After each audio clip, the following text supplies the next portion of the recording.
Hello बच्चों, मैं हूं सौरभ सर, आपका अपने YouTube channel only future points में स्वागत करता हूं। आज का टॉपिक मैथ्स में टॉप 20 ऑब्जेक्टिव क्वेश्चन है।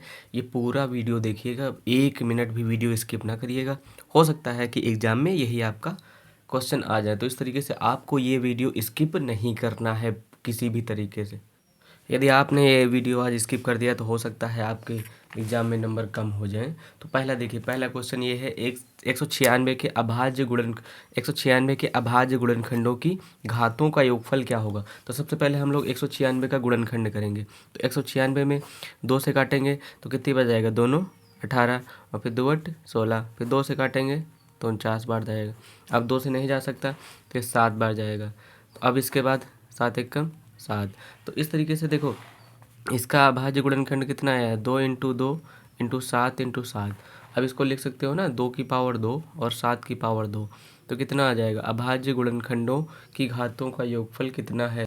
तो देखिए, इसमें अभाज्य गुणनखंड आ गए। अभाज्य संख्या वे संख्या होती है जो किसी भी संख्या से नहीं करती हैं। तो देखो, अभाज्य गुणनखंडों का योगफल कितना है, घातों का योगफल। देखो, घात आ गई 2 की पावर 2 और 2 की पावर 7, ये पावर 2 ये पावर 2, तो 2 + 2 जोड़ दो तो 2 + 2 कितना हो जाएगा, 4। यानी इसका आंसर कितना आ जाएगा, 4।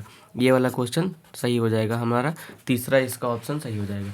अब इसके बाद देखिए सेकेंड नंबर क्वेश्चन क्या है, यदि p तथा q सह अभाज्य संख्याएं हैं तो p² और q² का मान क्या होगा। देखो, सह अभाज्य संख्या क्या होती है, सह अभाज्य वे संख्याएं होती हैं जिनका HCF 1 होता है, जिनका HCF 1 हो। जिनका HCF कितना होता है, 1, यानी उनका हाईएस्ट कॉमन फैक्टर 1 आना चाहिए। यदि उनका HCF 1 होगा तो फिर वो जो है वो सारी संख्याएं सहअभाज्य होती हैं।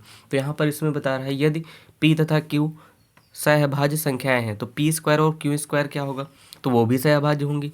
ना ही वो सम संख्या होंगी, ना ही विषम संख्या, ना ही सहअभाज्य नहीं होंगी, वो सहअभाज्य संख्या ही होंगी। ठीक है, तो दूसरे का कौन सा क्वेश्चन सही हो जाएगा, तीसरा वाला। अब इसके बाद देखिए थर्ड नंबर में क्या बता रहा है। थर्ड नंबर में कह रहा है, थर्ड नंबर ये इस तरीके से आपके सामने आ गया है। तीसरा क्वेश्चन लिखा है, निम्न समीकरण युग्म के अद्वितीय हल होंगे अद्वितीय हल होंगे यदि kx और फिर माइनस का y, तो kx और माइनस का y और बराबर 2 है, और फिर कितना है 6x - 2y और बराबर 3। अब देखो इधर kx - y, तो देखो इसमें इसको जब कंपेयर करेंगे हम लोग तो a1 बराबर कितना आ जाएगा k, और b1 बराबर कितना आएगा -1। इसी तरीके से a2 बराबर कितना आ जाएगा 6, और b2 बराबर कितना आ जाएगा -2 है। हाँ, -2 है, ये -2 है तो ये -2 आ जाएगा। अद्वितीय हल के लिए होता क्या है, अद्वितीय हल के लिए फार्मूला होता है a1/a2 not equal to b1/b2।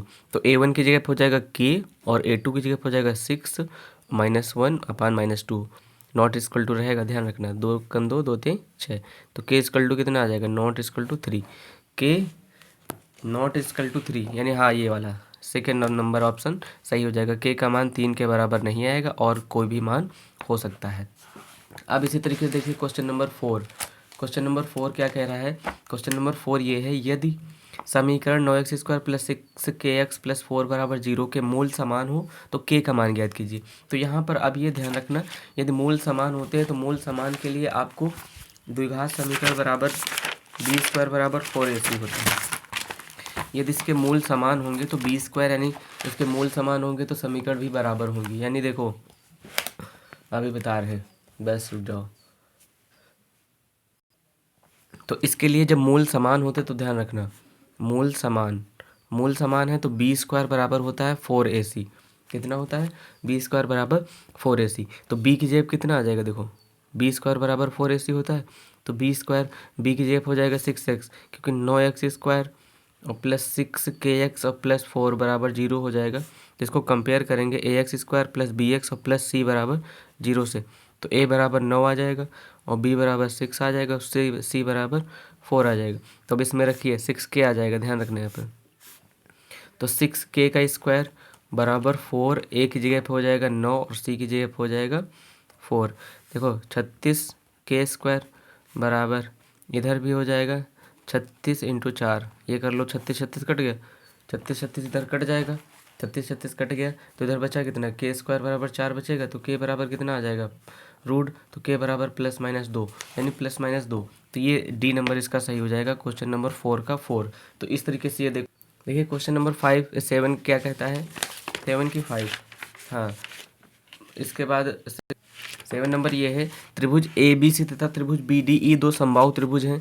त्रिभुज इस प्रकार से हैं कि भुजा बी सी का मध्य बिंदु डी है, ए बी सी का मध्य बिंदु, यदि हम देखो त्रिभुज ए बी सी इस तरीके से बनाएंगे, ए बी सी, इसका मध्य बिंदु डी हो जाएगा, तो ये टोटल भुजा यदि हम 2 मान लेंगे, टोटल 2 मान लेंगे तो आगे कितनी आ जाएगी 1। तो फार्मूला क्या बन जाता है, त्रिभुज ए बी सी बटे त्रिभुज बी डी ई बराबर बी सी का होल स्क्वायर बटे बी डी का स्क्वायर। तो बी सी पूरा 2 है तो 2 का स्क्वायर 4 हो जाएगा, और नीचे 1 है तो 4:1, तो इसका आंसर ही आ जाएगा 4:1। तो इस तरीके से ये क्वेश्चन हमारा कंप्लीट हो जाएगा। अब देखो 8 नंबर में क्या है, 2 बिंदु दिए गए हैं। यहाँ पर देखो बिंदु दिए गए हैं, a cos theta comma sine theta, और फिर दिया गया है साइन थीटा और माइनस का कॉस थीटा। अब 2 बिंदुओं के बीच की दूरी का फार्मूला लगेगा, तो ये x1 y1 और ये x2 y2, और इसका फार्मूला क्या होता है, 2 बिंदुओं के बीच की दूरी का फार्मूला y2 माइनस y1 का whole square, y2 minus y1 का होल स्क्वायर और प्लस x2 माइनस x1 का होल स्क्वायर। तो y2 की जगह कितना आ जाएगा, माइनस का कॉस थीटा, और y2 की जगह y1 की जगह पे a नहीं है, y1 की जगह माइनस कॉस थीटा का होल स्क्वायर, और प्लस उसकी जगह पे क्या आ जाएगा साइन थीटा और माइनस साइन थीटा और माइनस साइन थीटा का होल स्क्वायर हो जाएगा।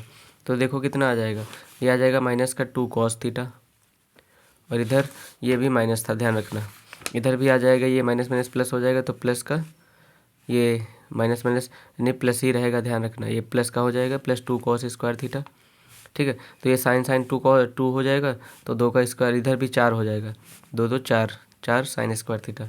अब दोनों में कॉमन कितना आएगा, दोनों में कॉमन आ जाएगा 4, तो इधर बचेगा कॉस स्क्वायर थीटा, इधर बचेगा साइन स्क्वायर थीटा। तो इसका मान कितना आ जाएगा, इसका मान 4 और इसका मान 1 होता है, तो इसका मान 2 आ जाएगा, यानी इसका आंसर 2 आ जाएगा। हाँ, ये 8 का सी नंबर इस तरीके से आ जाएगा। अब देखिए इसके बाद 9 नंबर में क्या कह रहा है क्वेश्चन, बिंदु 4,7 की वाई से दूरी। देखो एक्स अक्ष से जैसे ये इस तरीके से दिया होता है ना, तो यहाँ पर ध्यान रखना है मूल बिंदु होते हैं, मूल बिंदु क्या होते हैं 0,0। ये एक्स अक्ष होता है माइनस का, ये प्लस का वाई अक्ष, ये माइनस का वाई। तो यहाँ से वाई अक्ष से पूछ रहा है, नहीं वाई अक्ष ये हो गया, वाई अक्ष से पूछ रहा है, तो एक्स पर मान कितना है, एक्स पर है 4, तो ये 4 आ जाएगा, इसका आंसर ये 4 हो जाएगा, ठीक है। अब देखिए 10 नंबर में लिखा है 1 माइनस tan स्क्वायर 45 और बटे 1 प्लस tan स्क्वायर 45। तो इसके लिए मैंने आपको एक फार्मूला बताया था, वो फार्मूला भी चाहे याद रख सकते हो, और चाहे वो एक फार्मूला होता है ना cos 2 थीटा, 1 मिनट हाँ बस, इसके लिए एक फार्मूला होता है cos 2 थीटा का। देखो cos 2 थीटा बराबर होता है 1 माइनस tan स्क्वायर थीटा बटे 1 प्लस tan स्क्वायर थीटा, होता है ना। तो cos 2 थीटा की जगह कितना रख देंगे 45, और इधर भी 1 माइनस tan स्क्वायर 45, और नीचे भी कितना आ जाएगा 1 माइनस 1 प्लस tan स्क्वायर 45। तो cos 45 दूना 90, cos 90, और cos 90 का मान क्या होता है, cos 90 का मान होता है 0, तो cos 90 का तो मान 0 इसमें आ नहीं रहा है, तो इसका आंसर क्या हो सकता है, देखो cos 90 का मान होता है 0, यानी 0 आना चाहिए, तो 0 इसका होता नहीं, इसका भी नहीं होता, तो साइन 0 का आ जाएगा, साइन 0 का मान होता है ना 0, तो इसलिए यहाँ पर दोनों चीज़ों को ध्यान रखना पड़ेगा, क्योंकि साइन 0 का भी देखिए, क्योंकि साइन 0 और साइन 0 का मान होता है 0, और cos 90 का मान भी 0 होता है, तो cos 90 इसका आंसर आएगा, तो इसका साइन 90 का साइन 0 का 0 होता है, इसलिए इसका भी 0 आ जाएगा। इसके बाद देखिए 9 सेक स्क्वायर, अब यहाँ पर देखो 9 sec square a minus 9 tan square a का मान दिया गया है। तो यहाँ पर हमने बताया था तुमको कि 3 के मान 1 होते हैं, एक बन जाता है sine square theta plus cos square theta बराबर 1 बन जाता है, एक बन जाता है sec square theta minus tan square theta equal to 1 बन जाता है, एक बन जाता है cosec square theta minus cot square theta बराबर 1 बन जाता है, ठीक है। तो ये 3 के मान 1 होते हैं, तो इसमें जहाँ भी ये 3 मतलब कोई भी पेयर बन जाएगा वहाँ पर 1 माना जाता है। तो देखो 9 सेक स्क्वायर है माइनस 9 tan स्क्वायर है, ये दिया गया है। अब देखो दोनों में कॉमन क्या आ रहा है, 9 कॉमन आ रहा है, तो यहाँ पर क्या बचेगा, सेक स्क्वायर है माइनस का टेन स्क्वायर है, और इसका मान क्या होता है, इसका मान होता है 1, तो 1 आ जाएगा, तो 9 इंटू 1 यानी 9 आ जाएगा। तो इसका आंसर कितना आएगा, 9, ये वाला बी नंबर इसका सही हो जाएगा। ठीक है, अब देखिए 2 tan 30 है, इसके लिए भी एक फार्मूला होता है इसके लिए दो एक फार्मूले होते हैं, एक साइन 2 थीटा का होता है, ध्यान रखना, 2 tan थीटा बटे 1 प्लस tan स्क्वायर थीटा, और एक होता है tan 2 थीटा का, 2 tan थीटा बटे 1 माइनस tan स्क्वायर थीटा। तो देखो इसमें प्लस है ना, तो प्लस के लिए ये लग जाएगा, थीटा की जेब कितना रखोगे 30 अंश, साइन 2 इंटू 30, तो ये बन जाएगा 2 tan 30 अंश और बटे 1 प्लस tan स्क्वायर 30 अंश। तो इस तरीके साइन 30 दूना 60 यानी साइन 60, और ये भी, ये तो लिखा ही है, साइन 60 बन जाएगा। इसका आंसर कितना आ जाएगा फिर, साइन 60। ठीक है, 13 नंबर देखिए कॉस 60 का मान कितना है, कॉस 60, देखो साइन 60, इसके लिए एक ट्रिग्नोमेट्री की टेबल आपको याद करनी पड़ेगी। कॉस 60 का जो मान होता है वो कितना होता है, देखो साइन 60 का जस्ट अपोजिट यानी √3/2। ठीक है, सॉरी कॉस 60 नहीं, कॉस 60 का 1/2 होता है, यानी साइन 30 का जो इधर होगा वो उधर बन जाएगा। ठीक है, साइन 30 कॉस 30 का होता है √3/2, तो कॉस 60 का 1/2 होता है। ठीक, देखिए 14 नंबर 14 नंबर जो कि क्वेश्चन दिया गया है, देखो इसमें दिया गया है, यदि सूर्य का उन्नयन कोण 60 अंश है, उन्नयन और अनुमान ध्यान रखना, उन्नयन कब बनता है, जब हमें ऊपर देखना पड़े, नीचे से ऊपर करना पड़े तो ये उन्नयन बन जाता है, और ऊपर से नीचे देखना पड़े तो अवनमन बन जाता है। उस ऊर्ध्वाधर मीनार की ऊंचाई ज्ञात कीजिए जिसकी छाया की लंबाई, छाया 30 मीटर दिया गया है। अब देखो ये ऊंचाई ज्ञात करनी है, मीनार की ऊंचाई, तो यहाँ पर फार्मूला लगा देंगे, tan थीटा बराबर लंब बटे आधार, तो tan 60 हो जाएगा, और लंब की जगह पे h और आधार की जगह कितना है 30। tan 60 का मान कितना होता है, tan 60 का मान होता है √3 बराबर h 30, तो h बराबर कितना आ जाएगा 30√3 मीटर। तो अब देखो 30√3 मीटर कहीं दिया गया, हाँ दिया गया ये वाला, तो इसका 30√3 मीटर आ जाएगा। सेम इसका देखिए अगला 15 नंबर में क्या दिया गया है, किसी दीवार पर झुकी एक सीढ़ी। तो यहाँ पर ध्यान रखना, जो सीढ़ी होती है, सीढ़ी हमेशा इस तरीके से होती है कि वह कर्ण का काम करती है, सीढ़ी जो होती है ना वो हमेशा कर्ण का काम करती है तो एक सीढ़ी ये इस तरीके से ऐसे बना लेंगे, तो यहाँ पर ये वाली जो बनेगा, ये इधर वाला देखना, ये तो ये जो होती है यही सीढ़ी होती है, ये सीढ़ी हो जाएगी। ठीक है, देखो दीवार के सहारे एक उन्नयन कोण 60 अंश है, तो सीढ़ी का पाद दीवार से 9 मीटर, पाद का मतलब होता है आधार, 60 अंश है, तो ये ए हो गया, ये बी हो गया, ये सी हो गया, और ये कितना दिया गया है 9 मीटर दिया गया है 9 मीटर। ठीक है, तो यदि तो सीढ़ी की लंबाई देखो, अब की बार ये कर्ण है और ये आधार है, तो हमें ऐसा फार्मूला लगाना है जिसमें कर्ण और आधार आता हो। तो cos थीटा बराबर, ध्यान है ना, सारे फार्मूलों में लंब बटे आधार नहीं लगता, ध्यान रखना, cos थीटा बराबर आधार बटे कर्ण होता है, तो ये cos 60 बन जाएगा, और आधार की जेब कितना है 9, और कर्ण की जेब कितना है, कर्ण को मान लो x, क्योंकि कुछ नहीं माना गया ना तो x मान लो। cos 60 का मान बताओ, cos 60 का मान कितना होता है, cos 60 का मान होता है 1/2 आधार बटे कर्ण, तो तिरछा गुणा कर दो, 1 बराबर 9 दूनी 18 मीटर, ये आ जाएगा 18 मीटर है, कहीं इधर होना चाहिए था 18 मीटर, 19 मीटर है, ये 18 मीटर आ जाएगा। इसमें जो आंसर आएगा ना 18 मीटर, यानी सीढ़ी की जो लंबाई है 18 मीटर, यानी बहुत ऊंची है। देखो अगला लिखा है, एक निश्चित बिंदु से होकर जाने वाले वृत्त की संख्या क्या होगी। कोई भी निश्चित बिंदु है तो उससे वृत्त की संख्या क्या हो सकती है, बहुत सारे हो सकते हैं, यानी अनंत। इसमें ध्यान रखने का, ऐसे क्वेश्चनों का आंसर अनंत आता है जिसमें बहुत सारे बिंदु दिए गए। उस वृत्त का क्षेत्रफल ज्ञात कीजिए जिसकी त्रिज्या 14 सेंटीमीटर तथा त्रिज्यखंड का कोण 45 अंश है।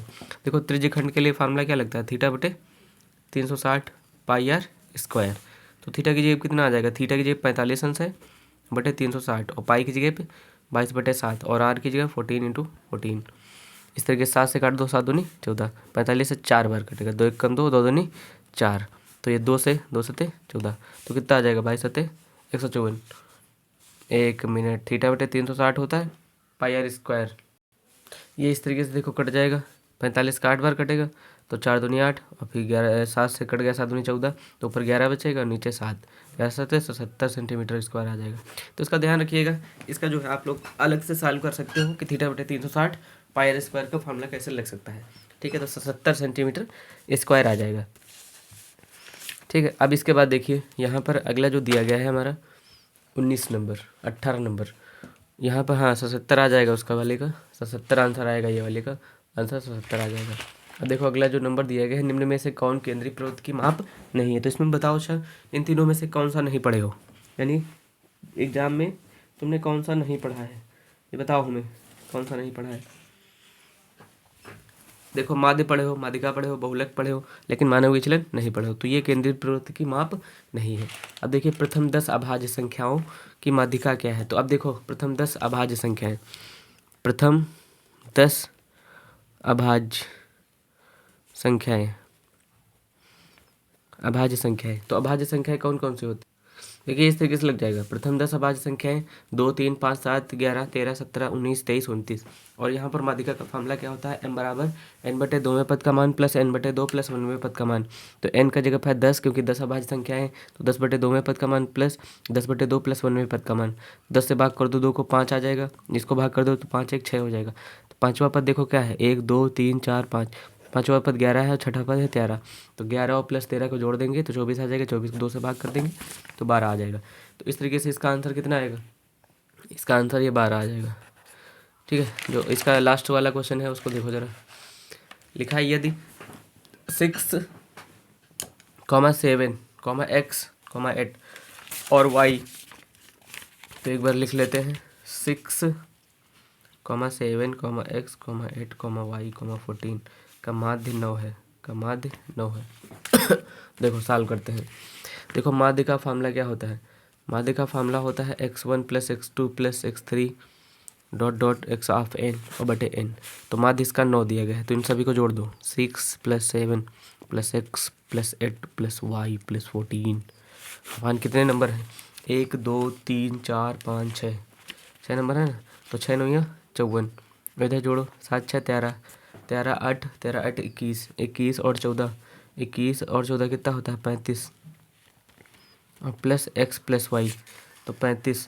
अब देखो 54 और माइनस का 35 और बराबर x प्लस वाई, तो 14 से 5 के 9, यहाँ से 2 से 3 का 1।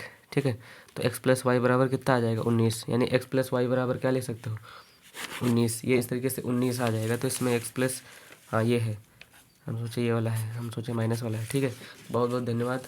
इसको लाइक शेयर और सब्सक्राइब कर लेना, और कोई दिक्कत है तो कमेंट करना। ठीक है, थैंक यू।